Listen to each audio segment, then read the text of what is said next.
Well, the latest, obviously, that we're getting in is these arrests in Germany. The numbers seem to be going up. We're seeing that 2 more people appear to have been arrested, possibly as many as 7 arrests taking place in Germany. That's in the town of Alsdorf, not very far from Germany's border with Belgium. We understand that it's at least 3 men, 2 women. All of them appear to have foreign passports, so none of them appear to be German for the moment, all potentially having some link to Friday's attacks. And I think we will be speaking with our correspondent in Germany throughout the evening to try and get the latest there. Now, if we come back here to Paris, we know that a car was seized in the 18th arrondissement. That's in the north of the city. It's not far from the périphérique. That's the ring road that goes around the city and connects to a lot of the big national highways. This car had a broken windshield. It had Belgian plates, a black Clio, and it had reportedly been spotted several times on the A1 motorway on its way between Paris and Belgium. That's what's made authorities think that it may have had some sort of link. It may have been used in the preparation, at least, for these attacks. Now, there have also been several searches being carried out in at least 2 suburbs of Paris, apartments that may have been used by some of the attackers. One is in Bobigny, which is northeast of the city.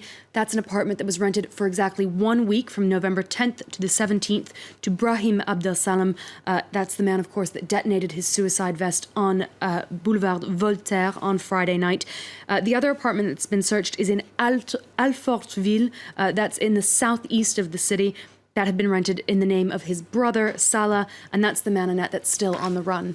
Now, is there any indication that authorities are closing in on Salah Abdeslam, the man who's been described as the possible 8th attacker?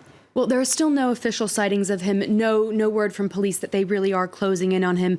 We understand that police have received at least 7,000 phone calls of people trying to give information about him since that picture was released on Sunday. Now, according to the Obs magazine, this man is...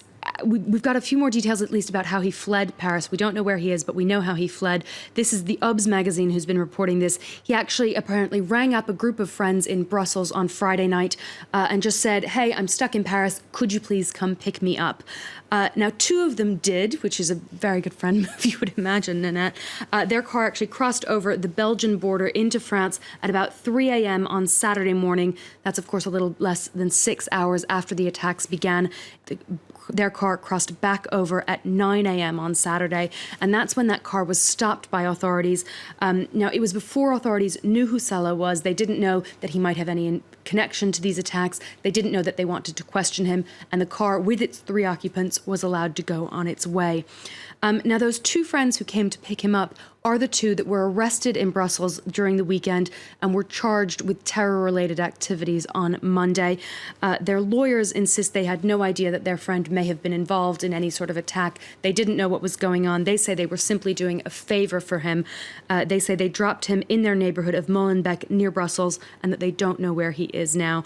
We're also learning, though, that ammonium nitrate was found in those 2 men's residence. That's a fertilizer that can be used to make explosives. That's what initially led to their arrest. So, as we said, a lot of moving parts, little drips of information coming in, and we are trying to piece it together for you. And you're doing